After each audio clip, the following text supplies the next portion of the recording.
One of the first things I want you to begin to do right now is to take a brave look at your life. Look at your life right now where it is. So let me ask you some questions. As you begin to look out on the future, look out on this year, let's take personal inventory. What has brought you here? As you begin to look at the things that took place this past year, did you get out of it what you wanted? Did you achieve the goals that you set out to achieve? What part of your life or what things did you do that you don't want to be a part of your life? Are there any people, as you begin to look at your life and look at where you want to go and what you want to do, are there any people that might be some dead weight that you need to think about unloading? Because what you have found through that relationship, that it's more toxic than it is nourishing, it's more debilitating than it is empowering, and so now you've got to make a decision. See, many of us won't be able to move forward because we're not taking true inventory of our lives. As you begin to look at your emotional, your spiritual, and intellectual development, how many books did you read? How many seminars did you attend? How many classes that you take to begin to develop yourself professionally, to improve your craft or your skill? How many new things that you learn? Just take some personal inventory, just thinking. Beginning to know yourself. What are the things about your past that has influenced you right now? What's your philosophy of life? What are your beliefs, things that you feel very strongly about? What are some of the things that you have picked up along the way that you've been doing them for so long you think that they're you, that you need to begin to re-examine them and perhaps get them out of your life? See, a lot of things we're doing, we do unconsciously because we picked it up somewhere in life. A friend of mine out of Chicago named Rhea Steele, I was at her house to have dinner, and Rhea, who was born in Chicago, has a tremendous southern drawl. After I met her mother, I said, where did Rhea get her southern drawl from? She said, my sisters came up from Kentucky, and they used to be her babysitter. And she picked it up while in their presence. And Rhea still has that drawl. What is it that you picked up somewhere in life that might be a liability to you? What fear, what beliefs that you're holding on to tenaciously that's no longer allowing your life to work? It's not enabling you to produce the results that you want to produce in your life, and you're still clinging to them. See, as we go into a new world, there's some old behaviors that just won't fit. What are the events? What are the circumstances? What are the people that have shaped you? Just thinking. What are the things that you need to let go? Some things that have cost you pain, that's stifling your growth and development. What are those things? As you begin to look at your profession or your career, what is it that you need to do to begin to upgrade your skills or your knowledge, to continue for you to be competitive in the marketplace? As you begin to look at yourself and ask some of these questions, what is something that you're good at? Are you living your passion? Are you living your dream? What do you regard as your greatest personal achievement? What is the one thing that other people can do to make you most happy? Let's think about these things. What would you do if you had 1 year to live and guaranteed success in anything you decided to do? What would that be? What would you do with your life if you had it to live over? Getting to know yourself. What is one value, one deep commitment from which you would never budge? What is one cause that you would like to become involved in to make a difference on the planet? I work in the Cook County Jail in Chicago. It gives my life a great deal of joy and fulfillment. Have you found something like that in your life that you could enjoy doing, working with people? I have a friend that's working with physically handicapped people. She said it's been the most rewarding experience she's ever had. She used to be a constantly depressed individual, always feeling sorry for herself. It has changed her life. She's a grateful person. She's found something that she's lost herself in. What is your biggest setback, failure, or defeat of the past year? What is it about you, if somebody really knew, they wouldn't get into a relationship with you?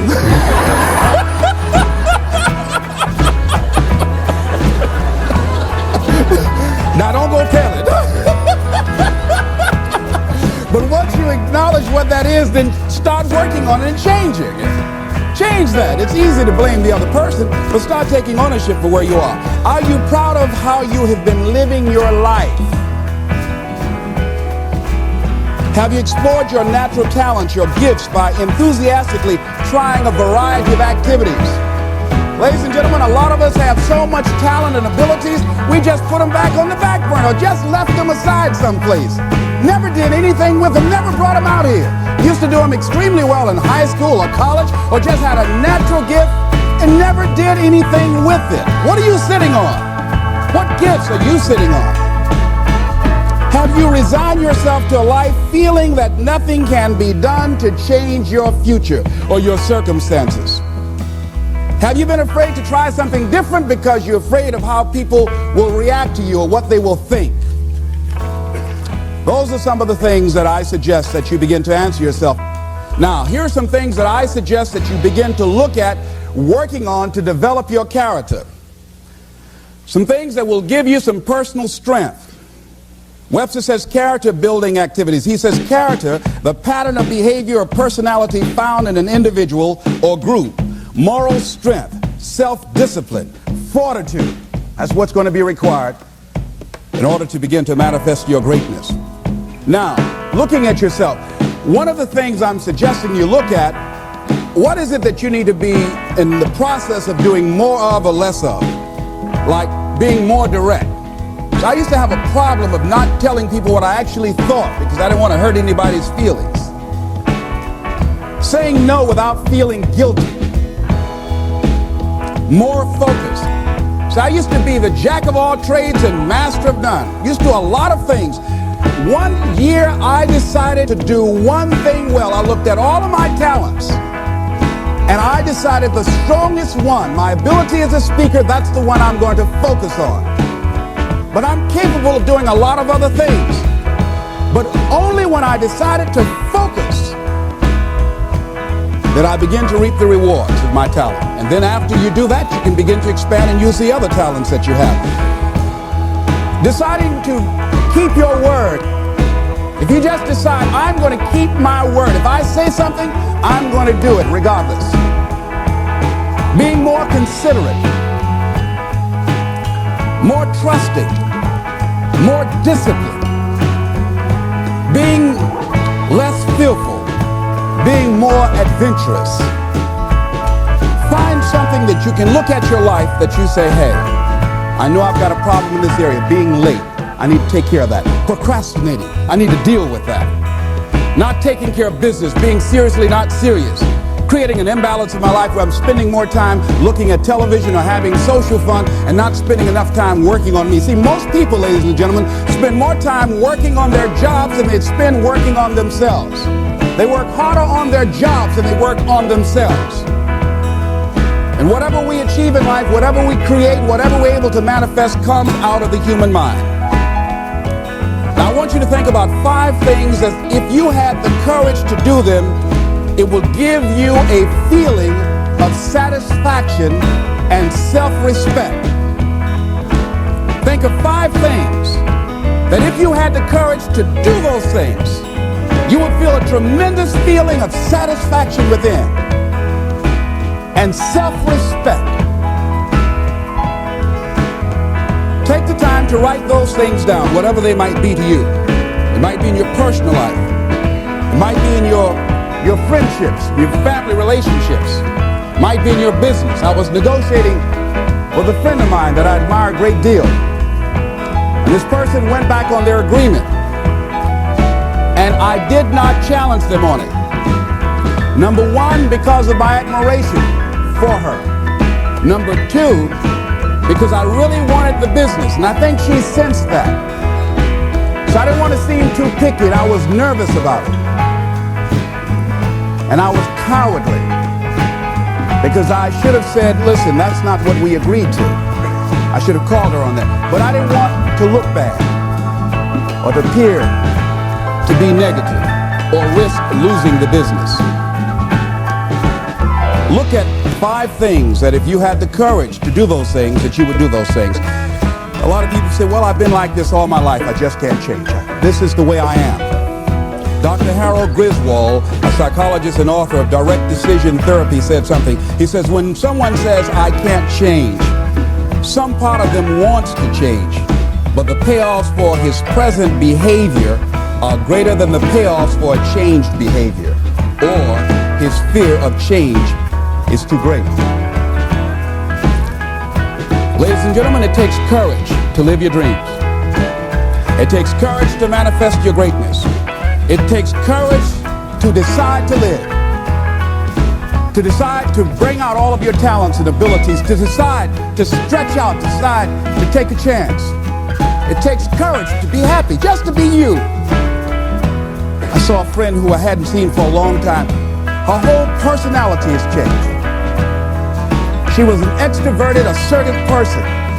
But because her husband has a fragile ego, when she's around him, she cows down to him. She plays to him. She's very silent. She doesn't express herself, her feelings. And there are many things she wants to do, but before she even makes a decision of what she wants to do, she checks. How will he handle this? How will he see this? Will this be disruptive in our relationship? A lot of us readjust our behavior and we end up not being who we really are in deference to relationships, men and women. Looking at the word courage, Webster says the attitude of facing and dealing with anything recognized as dangerous, difficult, or painful instead of withdrawing from it. As you begin to look at where you want to go and take personal inventory, it's going to be very uncomfortable. That's why most people don't do it. It's very painful to admit your shortcomings, to admit your weaknesses. It's very painful to do that. It's much easier to withdraw from that and just ignore it. He goes on to say the courage of one's convictions, the courage to do what one thinks is right. As you begin to look at yourself and look at where you want to go with your life, it's very important for you to ask yourself a question as you look at various areas of your life. Is what you are doing right now, is it giving you what you want? If it's not giving you what you want, it's going to take courage to decide to do something differently. It takes courage to enjoy yourself. What are some of the self-defeating behaviors that we become involved in that prevent most people from enjoying themselves? Some people develop the "what's the use" attitude. Why bother? Some people have the "I really don't care." And they convince themselves that they don't care and they don't feel anything. And after a while, they really don't feel anything. Their lives are empty. Some people say, well, it's really not worth the hassle. Just too hard. It doesn't bother me anymore. The fact that I'm not living out my dream. The fact that I'm capable of doing more and I'm not doing it. The fact that I'm content but I'm not fulfilled. The fact that I'm not living my dream. Tom Rusk and Randy Reed in a book called I Want to Change But I Don't Know How said, people go through life many times playing it safe. He says that's the secret hope, that they say to themselves, if I never let myself feel too good, maybe I'll never get hurt too badly. A lot of people don't ever do the things they're capable of doing because they allow themselves to go along with the crowd, following the crowd. Many people have things they want to do, and they find themselves in relationships with people who are addicted to mediocrity, and they allow their behavior to influence their behavior. Following the crowd. Many people don't do it because of the fact that they allow their lack of self-confidence to immobilize them. I remember when I wanted to go into business for years, that was an agonizing thought in my mind. I wouldn't try it, because I didn't believe that I could make it. Of the 5 things that you would like to do, if you have the courage to do, I want you to pick one thing. Pick one. And here's how to set it up for yourself that will help free you and get you unstuck. What is the worst thing that can happen if you do it? What's the worst thing that can happen? Let's say going into business for yourself, or changing careers, or getting a divorce. Take chance of something that you've always thought about doing, but you just haven't done it for whatever reason. What's the worst thing that can happen? Do the worst case scenario. Now, when you do the worst case scenario, you write those things down, the worst things that you fear would happen. When you name your fears, that puts you in control. What are you afraid of? Name it, write it out so you can look at it. Confront that fear. What is it? I'm afraid that things might work out. What else, Les? Well, I've never been in business, okay? What else, Les? Well, I don't have all the help I need, okay? Good. What else, Les? Well, I don't have enough money, all right? Good. What else, Les? Well, I don't have a college degree. What else? I'm not as good as those other guys that I've seen up there speaking, okay? What else? Well, that's all I can think of right now. Okay, good. Now that takes you to the next step. What are the benefits?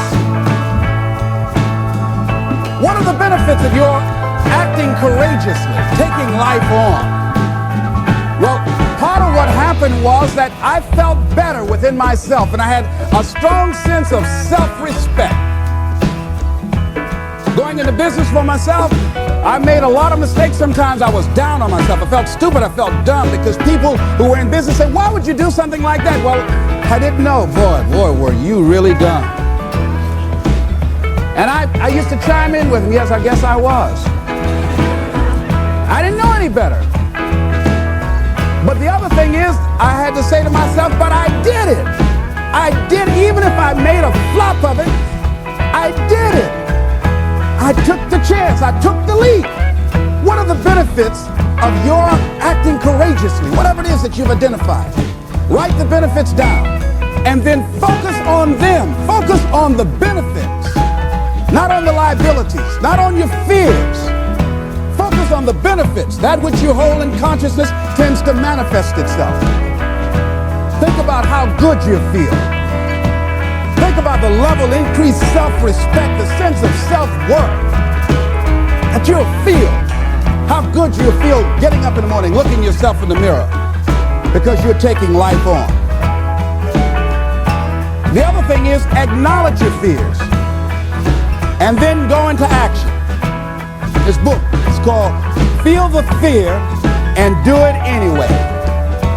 That's it. See, I believe anybody who's ever done anything, who's ever taken a chance, doesn't mean that they are not afraid. Courageous does not mean being the absence of fear. I think that being courageous is willing to do it because that's what you feel and you're going to do it anyhow, regardless. So you're not going to be immobilized by your fears or your doubts. You admit, okay, I'm scared to death. Now, okay, what is it that I must choose to do? Go ahead and experience that fear, but don't let that fear immobilize you. In what you've done with your life thus far, is it giving you what you want? Is it giving you what you want? When you look toward the future, when you look at all that's going on out here, is there some place within yourself you say, hey, I know I need to be out there in that arena. I know I can do more than what I've been doing. I know there's some great music that I have within me that I haven't brought out here yet. Is that something that you begin to look at within yourself? So I used to do that, and I used to go to big rallies and see guys up speaking when I wasn't courageous enough to go out there and say, hey, my name is Les Brown, the motivator, Mamie Brown's boy, I want to talk. I would never do that. I'd just be back there looking at them and wanting to get their autograph and would say, can I meet you, Mr. Wakely, or can I meet Mr. Zig Ziglar? Please tell him, who are you? Oh, Les Brown. Because I felt within myself I was a nobody. So who am I to go talk to these guys and go get their autographs? I like to do what you do.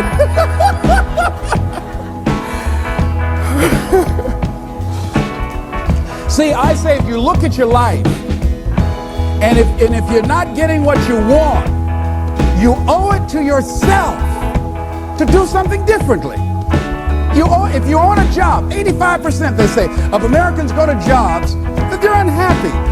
If you're doing something 8 hours a day that you don't like, it's not giving you what you want, it's not giving you a strong feeling of satisfaction and fulfillment.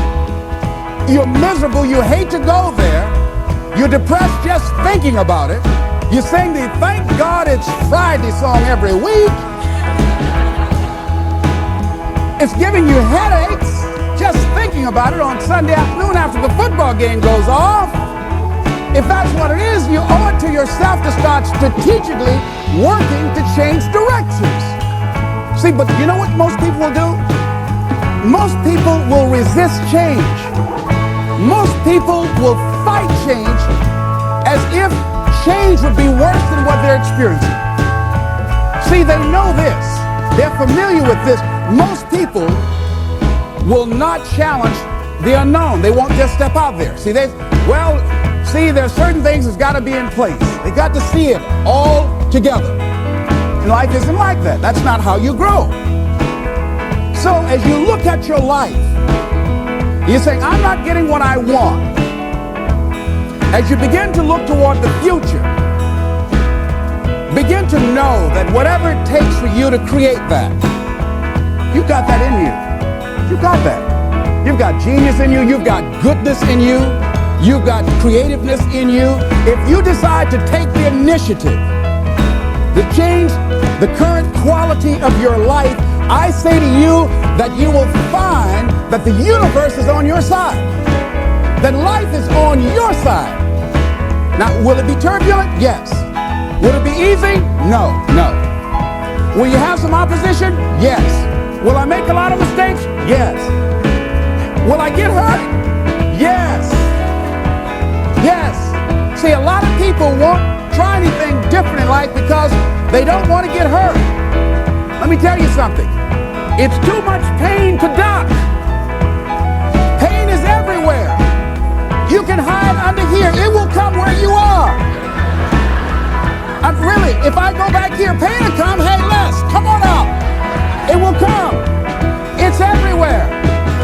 Viktor Frankl calls it unavoidable suffering. You can't duck it. But most people spend their life not wanting to deal with the pain of rejection, the pain of defeat, the pain of being disappointed, the pain of losing, the pain of failure, the pain of being criticized, the pain of not being liked, the pain. That's called life. Life is full of pain. It's everywhere. But guess what? There's no gain without pain. Now, if you're going to hurt anyhow, get some yardage out of it.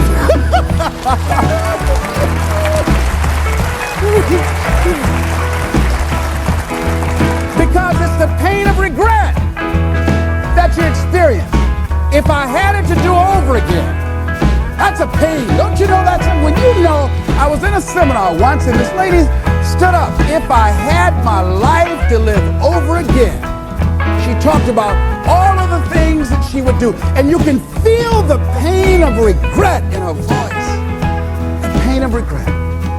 She still experienced pain. She was trying not to experience the pain of defeat, the pain of disappointment, the pain of loss, the pain of lack of support. And she still experienced pain. It was right there. We can't get around it. Most people are governed by their habits, their fears, and the opinions of others. A lot of people never try anything differently because they have been convinced by people in their lives that they value that they can't do it. They're living within the context of the opinions that other people have of them, the low expectations. Many people doubt themselves because when they thought about doing something at some critical point in their lives, somebody they respected and honored, somebody they believed in, somebody that they loved, someone they trusted said, you can't do that. And they accepted that. That's why I didn't go off to college. I had an instructor that I believed who said, you're not college material, Mr. Brown. You're not as smart as your brother Wesley or your sister Margaret Ann. You're not college material. Why don't you try and get you a job at the post office? Try and do something with your hand, or go down to the Miami City Sanitation Department and see can you get a job there. Or why don't you try and go into the Army? I took that test, Mr. Tellers, already. What happened? I failed. I told you. Anybody fail the Army test, you're really in trouble.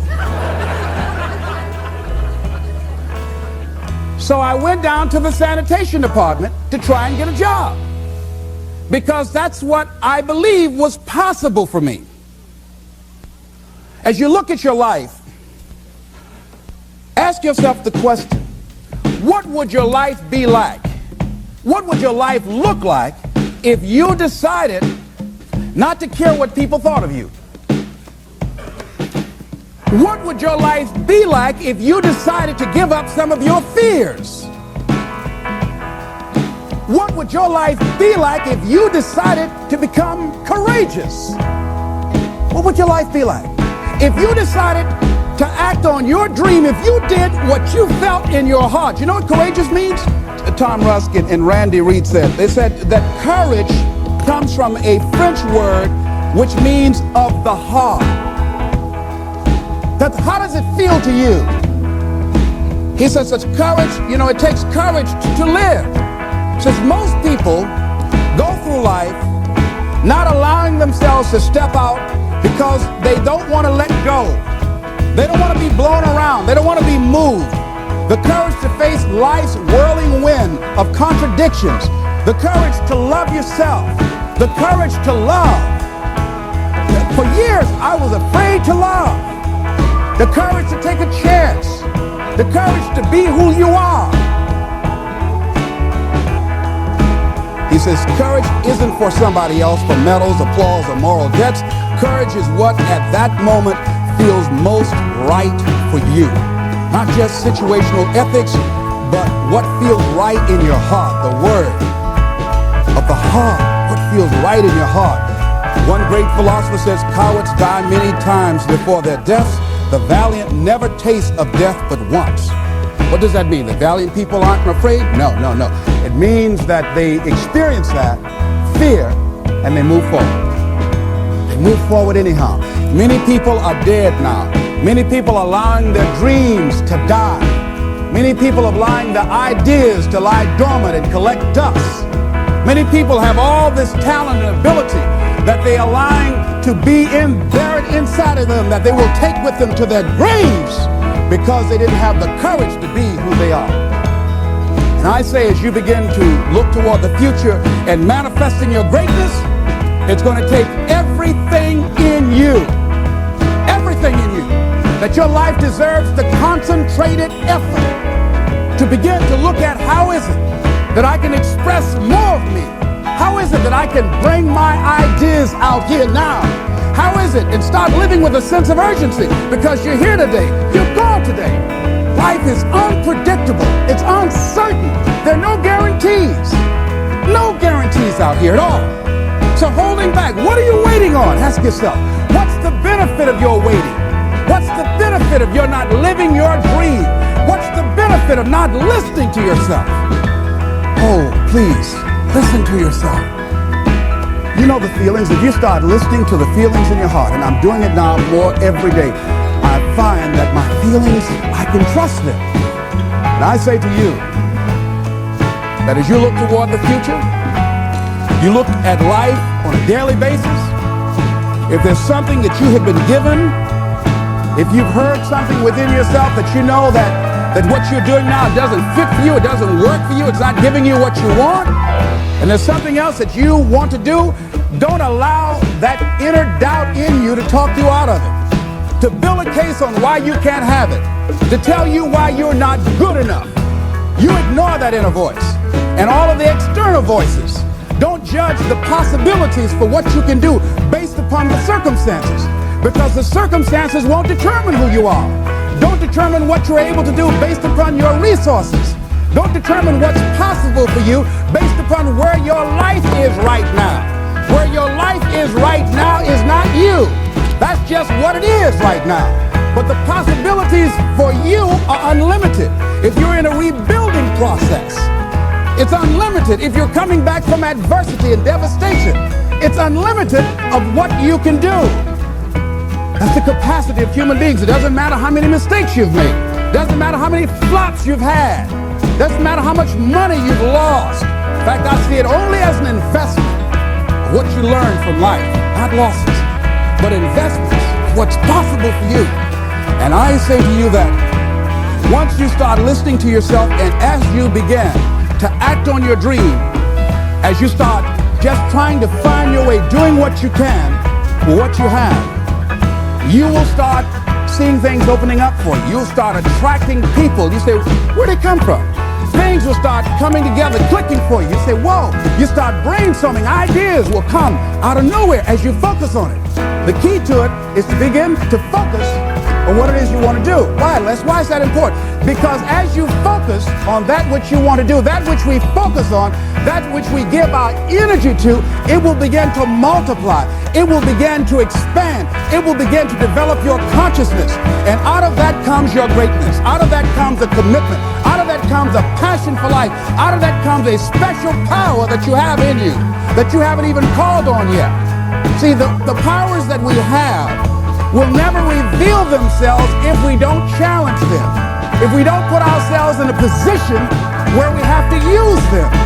So one of the most important things is reading a book that's a really interesting book called Instant Millionaire, and the guy said, put yourself in a position where you can't retreat, where it's do or die, sink or swim. Here's what you'll find out. You'll develop incredible swimming skills, or swallow half the pool of life. You'll find yourself stroking unlike you've ever seen before. Through the inspiration of desperation, you'll become more creative than ever before. So what is it? How do we handle that whole piece? Throw your whole self into it. See, most people go at it tentatively. They don't give all their stuff. They don't concentrate. They don't put everything they've got in them. One guy wrote a book called All You Can Do Is All You Can Do. And all you can do is enough. But he said, make sure you do all you can do. And if we're honest this evening, we know that we haven't done all we can do. So as we look at the future, we can decide that from this day forward, as I look at my personal relationships, if I look at my professional relationships, if I look at my family relationships, if I look at all the dimensions of my life, looking at myself mentally, emotionally, and spiritually, I'm going to do all I can do to develop me, to bring my talent out here, to make a contribution to life. I don't know what you want to do. Here's what I know about you. You've got greatness within you. As you look toward the future, developing your greatness, begin to know that your life is worth the effort. Is it easy? No. Is it worth it? Yes. Yes, your life is worth it. And so it is. This is Mrs. Mamie Brown's baby boy, Leslie Calvin Brown, saying it's been a plum-pleasing pleasure as well as a privilege. Thank y'all again.